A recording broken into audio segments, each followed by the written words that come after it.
7th October 2023 Saturday ఇజ్రాయెల్లో ఇదొక important day. ఈ రోజునే తోరా అని కూడా అంటారు. ఆ రోజు తెల్లవారుజామున 6:30 అవుతుంది. చాలా మంది ఇజ్రాయెల్ పీపుల్ నిద్రలో నుండి మేల్కుంటున్న టైం అది. సడన్ గా వాళ్ళకి ఒక సౌండ్ వినిపించింది. ఆ సౌండ్ ఎక్కడి నుండి వచ్చిందంటే ఎయిర్ సైరన్స్ నుండి వచ్చింది. అందరూ అప్రమత్తం అయ్యే లోపే సుమారు 5,000 రాకెట్స్ వచ్చి ఇజ్రాయెల్ ని అటాక్ చేశాయి. అలా సడన్ గా అటాక్ చేయడం ద్వారా చాలా మంది ఇజ్రాయెల్ పీపుల్ చనిపోయారు అండ్ గాయాల పాలు కూడా అయ్యారు. ఆ రాకెట్స్ ని గాజా అనే ఒక ప్లేస్ నుంచి హామాస్ అనే ఒక గ్రూప్ వాళ్ళు పంపించారు. ఇక అంతే, ఇజ్రాయెల్ ప్యాలెస్టీన్ పై వార్ డిక్లేర్ చేసేసింది. అసలు హామాస్ అంటే ఎవరు? ఇజ్రాయెల్ అండ్ ప్యాలెస్టీన్ కి యుద్ధం ఎందుకు జరుగుతుంది? ఇందులో ఎవరి తప్పు ఉంది? దీనివల్ల మన ఇండియాకి కానీ ప్రపంచానికి కానీ ఎటువంటి ఇంపాక్ట్ పడుతుంది? ఇలాంటి ఎన్నో విషయాలను ఈ వీడియోలో తెలుసుకుందాం.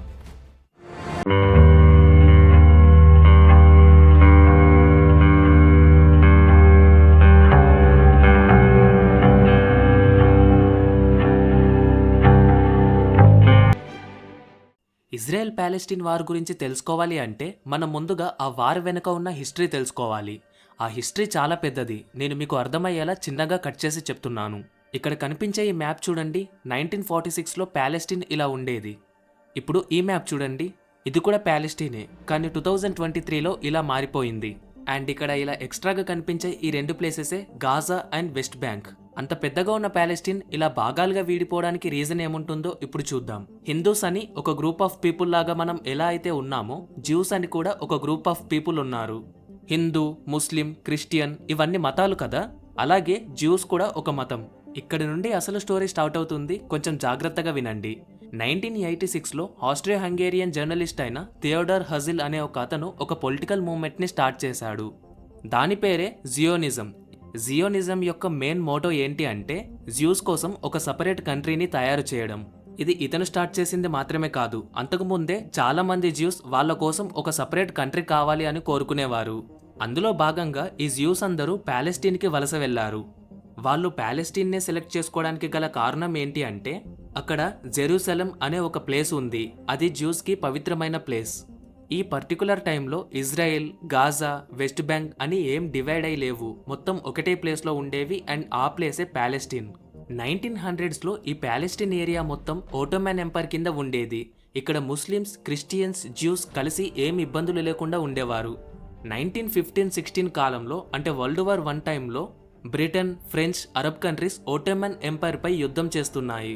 ఇక్కడ బ్రిటిష్ ఒక మైండ్ గేమ్ ఆడింది. ఓటోమన్ ఎంపైర్ ని ఓడించడానికి అందులో ఉన్న ప్రజలకు ఒక ఆశ చూపించింది. అదేంటంటే మీరు గనక మీ గవర్నమెంట్ కి ఎదురు తిరిగితే మీకు సపరేట్ కంట్రీ ఇస్తాము అని. దానికి ఓటోమన్ లో ప్రజలు ఒప్పుకొని వాళ్ళ గవర్నమెంట్ కి ఎదురు తిరిగారు. ఇలా బ్రిటన్ ఎందుకు చేసింది అంటే వరల్డ్ వార్ లో ఓటోమన్ ఎంపైర్ ని ఓడించాలి అంటే అది అంత ఈజీ విషయం కాదు. సో వాళ్ళకి ఇంకొక వే ఏంటి అంటే ఓటోమన్ ఎంపైర్ ని వీక్ గా చేయాలి. ఒకవేళ ఆటోమన్ ప్రజలు వాళ్ళ గవర్నమెంట్ కి ఎదురు తిరిగితే ఇక బ్రిటన్ ఖచ్చితంగా విన్ అవుతుంది. ఆటోమన్ ప్రజలందరూ వాళ్ళ గవర్నమెంట్ కి ఎదురు తిరగడం వల్ల బ్రిటన్ విన్ కూడా అయింది.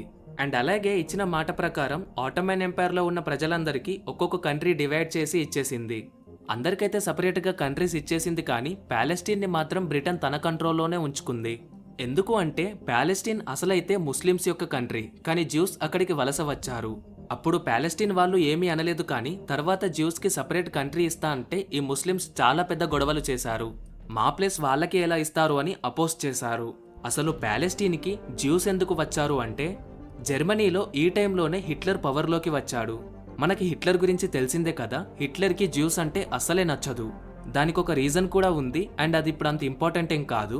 సో ఈ హిట్లర్ జ్యూస్ ని అతి కిరాతకంగా చంపేవాడు. అయితే హిట్లర్ కి భయపడి చాలా మంది జ్యూస్ అక్కడ నుండి పారిపోయి వేరే వేరే కంట్రీస్ లో ఉండేవారు. అలా వేరు కంట్రీస్ కి వెళ్లే టైంలోనే ప్యాలెస్టీన్ కి కూడా వచ్చారు. మనం ముందుగా చెప్పుకున్నట్టే ప్యాలెస్టీన్ లో ఉండే జెరూసలం అనే ప్లేస్ జ్యూస్ కి పవిత్రమైనది. సో జ్యూస్ తమ మతం ఇక్కడే పుట్టింది కాబట్టి ఇక్కడికే వలస వచ్చారు అండ్ ఇక్కడే సెటిల్ కూడా అయ్యారు. అలా అక్కడ ముస్లిం కి అండ్ జ్యూస్ కి సెపరేట్ కంట్రీ విషయంలో గొడవలు జరిగాయి. ఈ గొడవలు చాలా ఘోరంగా ఉండేవి. దీన్ని ఆపడానికి బ్రిటిష్ ఎంత ట్రై చేసినా ఆపలేకపోయింది. ఇక ఆ తర్వాత యుఎన్ఓ జ్యూస్ కి అండ్ ముస్లిమ్స్ కి సపరేట్ గా కంట్రీస్ చేసింది. అలా జ్యూస్ కోసం ఇజ్రాయెల్ ఏర్పడితే ముస్లిమ్స్ కోసం ప్యాలెస్టీన్ ఏర్పడింది. ఈ ప్రపోజల్ ని ఇజ్రాయెల్ యాక్సెప్ట్ చేసింది, కానీ ప్యాలెస్టీన్ యాక్సెప్ట్ చేయలేదు.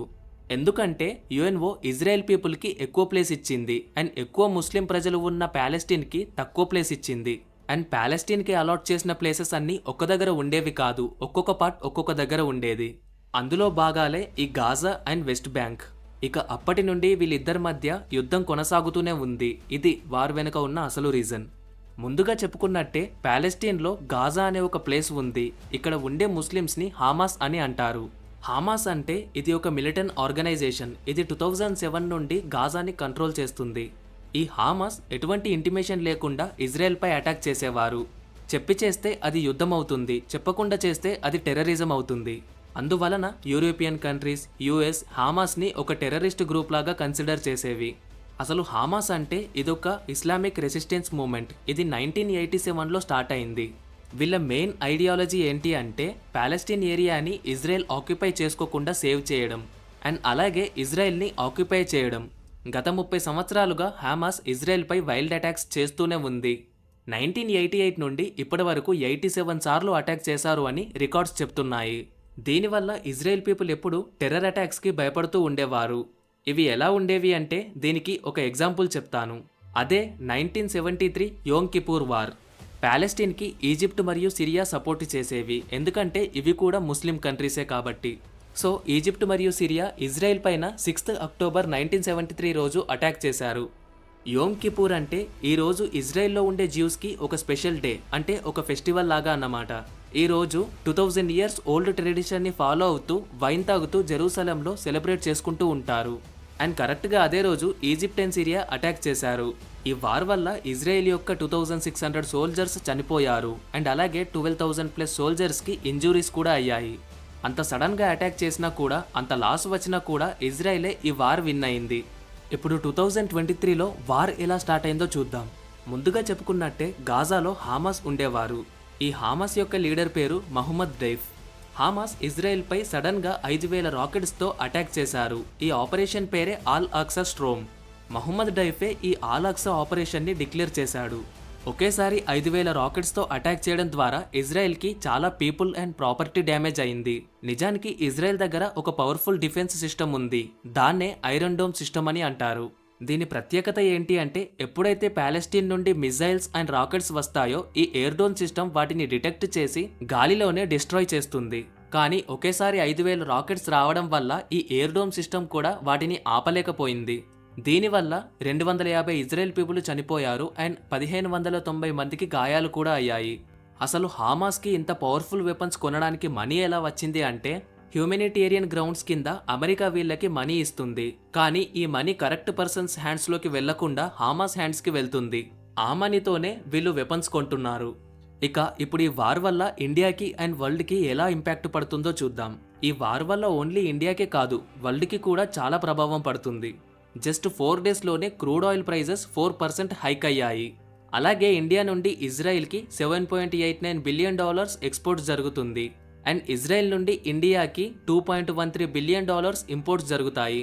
ఇండియా కెమికల్స్, పెరల్స్, మినరల్స్, టెక్స్టైల్స్ని ఎక్స్పోర్ట్ చేస్తే Israel fertilizers, petroleum oils, electrical ఎక్విప్మెంట్ని ఎక్స్పోర్ట్ చేస్తుంది. Leading companies of India like Tata, Reliance, L&T వీటికి ఇజ్రాయెల్లో చాలా ఇన్వెస్ట్మెంట్స్ ఉన్నాయి. ఈ వార్ ఇలాగే కంటిన్యూ అవుతే ఇవన్నీ దెబ్బతింటాయి. ఇప్పటి వరకు ఈ వార్ వల్ల సుమారు 1,900 ప్యాలెస్టీనియన్స్ చనిపోయారు అండ్ 7,696 మందికి గాయాలయ్యాయి. అండ్ ఇజ్రాయెల్లో 1,300 మంది చనిపోయారు, 3,400 మందికి గాయాలయ్యాయి. ఒక వార్ వల్ల కంట్రీస్కి లాభం కన్నా నష్టాలు ఎక్కువగా ఉంటాయి. ఆ వార్ తర్వాత వచ్చే కాన్సిక్వెన్సెస్ నుండి కోలుకోవడం చాలా కష్టంగా మారుతుంది. సో పూర్తి వీడియో చూసారు కదా, ఇందులో మిస్టేక్ ఎవరిదో కింద కామెంట్ చేయండి. సో ఇది గైస్ ఇవాళటి వీడియో. మీకు కనుక మా కంటెంట్ నచ్చినట్టయితే please do subscribe to the channel. అలాగే వీడియోని షేర్ చేసి లైక్ చేయండి. Thanks for watching.